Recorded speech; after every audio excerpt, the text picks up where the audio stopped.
जब हम हिंदी पढ़ते थे बचपन में तो उसमें एक आता था प वर्ग, उसमें 5 लेटर्स थे। किसी को याद है वो 5 लेटर्स? यस, प्लीज आप बताइए। Yes, very good. पा, फा, बा, भा एंड मा। तो हम इन 5 लेटर्स के ऊपर डिस्कस करेंगे अभी। पा, फा, बा, भा, मा, ये है पा वर्ग।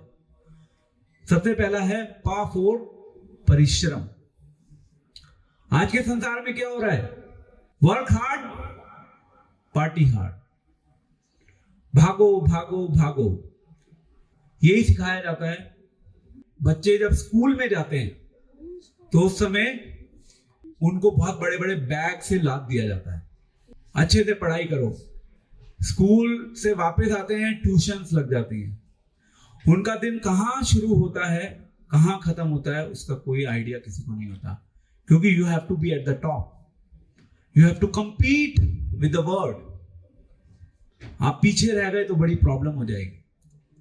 उसके बाद जब आपकी एजुकेशन कंप्लीट हो जाती है, आपको अच्छी से अच्छी कंपनी में जॉब करनी है। You should work with a big MNC, otherwise कोई नहीं पूछेगा आपको। तो इसकी ट्रेनिंग होती है एंड जॉब हंट में टाइम निकल जाता है। ठीक है, we started from one company, then we move to another company. 10 साल 15 साल एक रीजनेबल लेवल पर आने में टाइम लग जाता है। या बिजनेस में भी है अगर हम, तो बिजनेस में भी कंपटीशन चलता रहता है। We have to be at the top, we have to compete with everyone around us. So परिश्रम, परिश्रम एंड परिश्रम, इस परिश्रम में हमारा पूरा जीवन निकल जाता है। उसका इफेक्ट क्या होता है? That is the second point. उसका इफेक्ट होता है फा। फा मीन्स इंग्लिश में बोलते हैं फैन, झाग। जैसे घोड़ा होता है, घोड़े को जब हम बहुत ज्यादा उससे काम करवाते हैं तो घोड़ा अपने आप में क्या करता है? उसके मुंह से झाग आने लगते हैं। तो इसी प्रकार से जब हम इस संसार में परिश्रम करते रहते हैं, उस परिश्रम के बाद हम थक जाते हैं, हम स्ट्रेस में आ जाते हैं, हम एंजाइटी में आ जाते हैं, हमारे अंदर टेंशन्स भर जाती हैं। ये इल इफेक्ट्स है किस चीज का? परिश्रम का। जो ट्रेनिंग बचपन से दी जा रही है उसका इल इफेक्ट है फा। फा मीन्स फैन, फैन मीन्स झाग, झाग मीन्स अल्टीमेटली परेशानियां ही परेशानियां। देन थर्ड वन बा। बा मीन्स व्यर्थता। धीरे धीरे हमें रियलाइज होने लगता है जब हमारी लाइफ निकल जाती है कि शायद मैंने अपना जीवन ऐसे ही व्यर्थ गवा दिया। तो हमारे लीगल प्रोफेशन में at times I see the senior advocates, उनकी एज हो जाती है 78 ईयर्स, 80 ईयर्स, वो अपने प्रोफेशन को नहीं छोड़ पाते क्योंकि वो इतने ज्यादा बिजी हो गए पहला जो स्टेप था उस परिश्रम में, कि वो सोच ही नहीं पाए कि जीवन का लक्ष्य केवल पूजा, लाभ एंड प्रतिष्ठा नहीं है। क्योंकि अल्टीमेटली जब आप बहुत ज्यादा परिश्रम करते हो तो उसका आउटकम क्या होता है? समाज में लोग आपको जानते हैं क्योंकि आपने अपने बलबूते पर समाज में नाम कमा लिया। The more money you have, the more people will be around you, more people will be ready to worship you, more people will be ready to glorify you.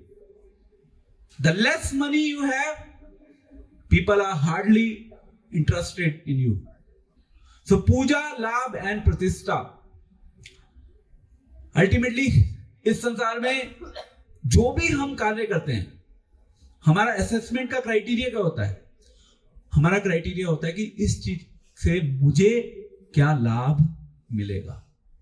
मैं अगर भगवान की भी भक्ति कर रहा हूं या कर रही हूं तो व्हाट इज द आउटकम? तो ये एक ट्रैप चल रहा है और सब लोग उस ट्रैप में फंसे हुए हैं। It's like a vicious circle, किसी को पता ही नहीं चल रहा है कि कहां जाना है। सो व्यर्थता। अब कई बार लोग कह सकते हैं कि ठीक है, हमने बहुत कुछ अपने जीवन में कमा लिया, आप कैसे कह सकते हैं कि ये सब व्यर्थ है? तो स्टीव जॉब्स, हम सभी जानते हैं स्टीव जॉब्स के बारे में। तो जब उन्होंने अपनी बहुत बड़ी कंपनी क्रिएट कर ली, and when he was about to die, that time he was more or less alone, because he was diagnosed with the cancer, and we know that he created the biggest empire, one of the biggest empire, and पूरे विश्व में आज के समय में लोग Steve jobs को जानते हैं।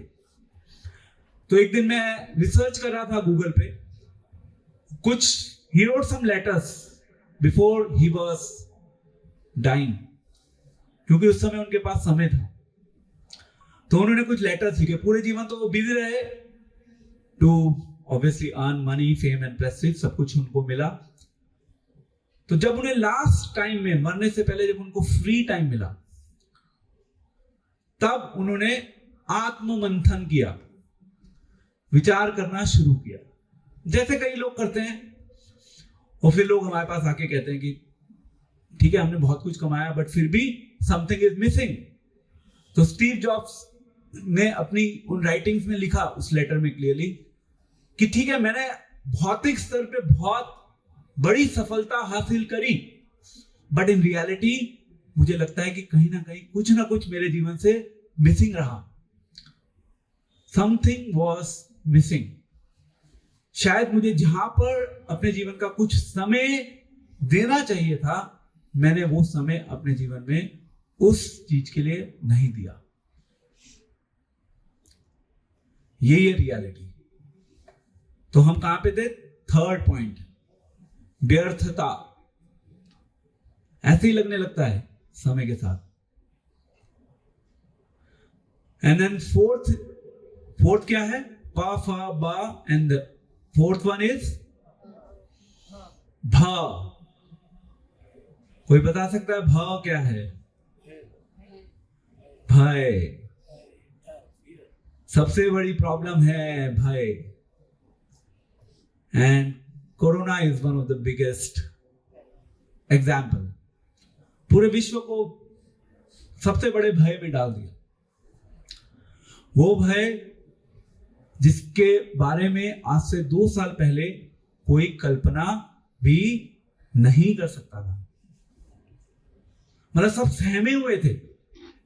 इनफैक्ट कुछ लोग तो, मतलब उसका जो इफेक्ट है, अभी भी इतने सहमे हुए हैं कि वो अपने घरों से बाहर नहीं निकल पा रहे। कुछ लोग शॉक में चले गए, डिस्टर्ब हो गए। सबकी फैमिलीज में सबने अलग अलग तरीके से डिस्टर्बेंसेस एक्सपीरियंस की। अब उसके जो इल इफेक्ट्स हैं, वो इल इफेक्ट्स अभी भी आ रहे हैं, specially for the business sector. People are too much disturb how to manage their businesses. सब जगह केवल एक वैक्यूम वाली सिचुएशन है, और सबको किस चीज का भय है कि मेरे फ्यूचर का क्या होगा। तो ऐसे अलग अलग चीजें हमारे जीवन में आती रहती हैं समय समय पर, और हम इस प्रकार से भय का अनुभव करते हैं। अब भय भी अलग अलग प्रकार के होते हैं।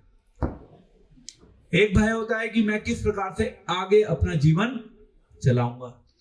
यह भी एक भय है कि मेरे फ्यूचर का क्या होगा, मेरे परिवार का क्या होगा। So we all keep on making plans for the future. अगर हमारे जीवन से भय खत्म हो जाए तो हम अपने आप पूर्ण रूप से शांति भरा जीवन जी सकते हैं। सो प, फ, ब, भ, एंड देन लास्ट, सबसे बड़ा भय किस चीज का है? कोई बता सकता है? सबसे बड़ा भय है मृत्यु का। मृत्यु के ऊपर 3 चीजें हैं। सबसे पहला कि ये संसार का सबसे बड़ा सत्य है। मृत्यु के ऊपर कोई भी विजय नहीं पा सकता भौतिक स्तर पे। जिस दिन हमारी मॉडर्न साइंस ने मृत्यु के ऊपर विजय पा ली, उस दिन ये सारा जितना भी ये चल रहा है कार्यक्रम सब बेकार है। जितनी भी हमारी ये फिलॉसफी है, हमारा रिलीजन है, हमारा कल्चर है, सब खत्म हो जाएगा। और आज के समय में साइंस इसके ऊपर एक्सपेरिमेंट्स करने में बिजी है कि किस प्रकार से मृत्यु के ऊपर विजय पाई जाए। Millions of rupees are being spent on the research कि किस प्रकार से मृत्यु के ऊपर हम विजय पा सकते हैं। ठीक है, तो यह है सबसे बड़ा सत्य जिसको कोई भी अपने जीवन से नकार नहीं सकता। दूसरा सत्य, ये अपने आप में एक बहुत बड़ा आश्चर्य भी है। आश्चर्य क्यों है? सबको लगता है कि ठीक है, इस संसार से लोग जा रहे हैं, लोग तो जाएंगे परंतु हम नहीं जाएंगे, हम शायद यहीं रह जाएंगे। तो आप कहेंगे कि नहीं, हम तो ऐसा नहीं सोचते, हमें पता है हम भी जाएंगे। अगर हम ऐसा सोचते हैं तो श्रील प्रभुपाद कहते हैं कि ये जो जीवन है, हम सबको ये जीवन मिला है। जीवन क्या है? ये जीवन हमें तैयारी के लिए मिला है। और मृत्यु क्या है? मृत्यु परीक्षा है। तो अगर हमने तैयारी नहीं करी भगवान को जानने की, भगवान को समझने की, तो फिर क्या होगा?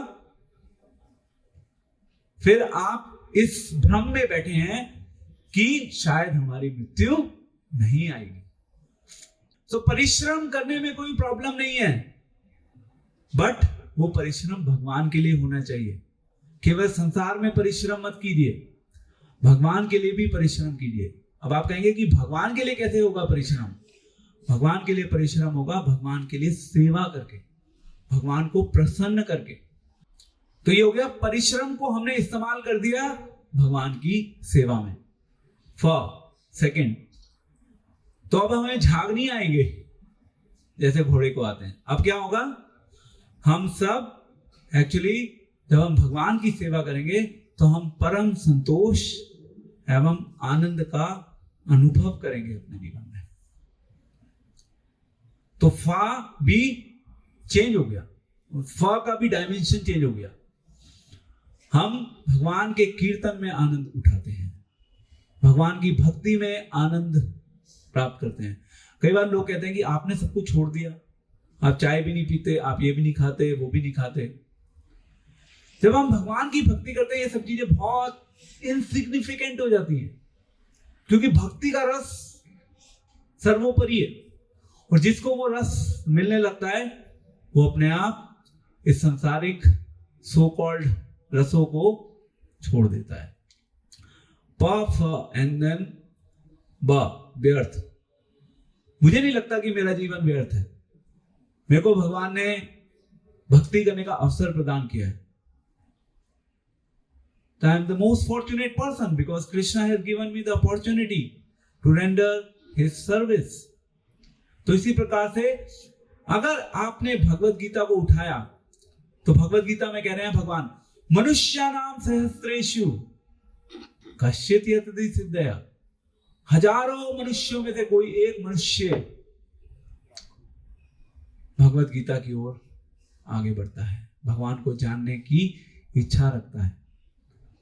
तो भगवान बता रहे हैं कि this is rare. Krishna is himself telling that this is rare.